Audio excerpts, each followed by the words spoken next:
Okay, good guys, no, meron naman kaming service dito guys na Whirlpool. So ang issue nito guys, E920 ang error nito. Kaya papalitan na naman natin to guys ng driver board, no. So lagi naman guys kapag E920 sa mga Whirlpool, driver board lagi ang ating papalitan, no. So ang dahilan niyan guys sa pagkasira ng driver board ng Whirlpool, no. Minsan guys overload, no. Over siya doon sa capacity na nilalagay, no.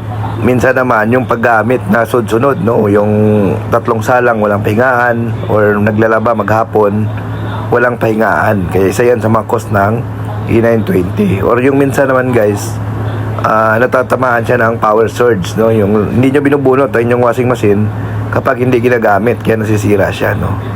So yun, no, so ito nga ngayon guys ang aming gagawin. Papalitan natin siya ng board, no, kasi nga nagkakaroon siya ng E920 kapag ginagamit ng ating customer. So common ito guys sa mga Whirlpool, no. So ang kadalasan guys nasira nandito yung board dito sa likod, no, yung driver board kung tawagin. So yun kadalasan yung sira. So yung board niyan guys limited stock lang lagi yan. Sa amin mayroon yan, kaso mabilis maubos yan guys, no, kasi nga limited stock lang yan yung mga driver board na yan. So dalawang klase guys ang driver board ng Whirlpool, no.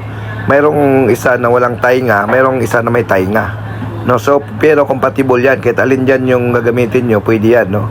So yung ganitong model kasi dalawa yung naka-install, no. Mayroong isang may tainga, mayroon ding isang walang tainga na board, no. So tulad nito guys, mayroong itong tainga na board, no. So mas malaki ito. So ito po ay yan, no, may tainga siya, no. So ipapalit natin guys walang tainga, no. So pero same lang yan sila, no. Dalawang klase kasi yan, no. Minsan magulat kayo, yung same model ang ginagamit nila yung may tainga, yung iba naman walang tainga, no. Kaya magugulat kayo guys, iba-iba yung design yung i-install sa ganitong model. So ayan, so ito lang nga guys, no. Dahil binaklas na natin, siyempre kukonfirm na rin natin kung okay pa ba yung motor, no. Siyempre sukatan natin ang resistance, no. Ang pagsukat naman ng motor guys, equal reading lang naman dapat yung motor, no. Yun lang naman po yung kanyang sukat. So kung makakuha kayo ng 8.5, dapat 8.5 lahat, no. Or kung makakuha kayo ng 13.5, dapat 13.5 lahat, no. So yun po, no. So kadalasan guys ang E920 lalo na sa Whirlpool, kahit sukatan mo guys yung IPM, hindi mo siya ma-detect, no, na sira siya, no. So talagang kailangan mo siyang palitan, no. Yun po ang pinakasolusyon, no. Kung gamitan mo siya ng tester, mahirapan ka unless kung palitan mo siya ng IPM. Kung mayroon kang pamalit ng IPM, yun, pwedeng marirepair mo yung E920, no. Pero kung wala kang pamalit ng IPM guys, hindi mo marirepair yung E920. So ayan, so sinusukat nga namin guys yung motor. Ito, okay naman, no. So wala naman kami nakuhang sira dito sa motor. So good. So ito yung IPM guys, so sukatan natin ng resistance.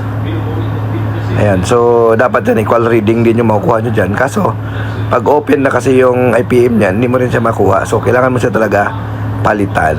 So ito guys ang dala namin ngayon, no? So ito yung papalit natin.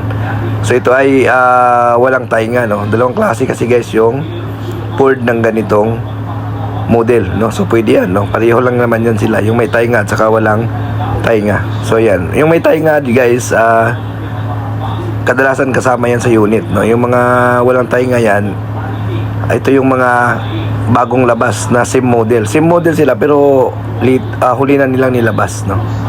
So ayan. So ayan, i-fix na natin guys, no. So yun, no, pag na-encounter nyo guys yung E920, ito lang yung papalitan nyo, yung board na yan nasa likuran. Goods na yan after nyo mapalitan yan. Okay? Thank you.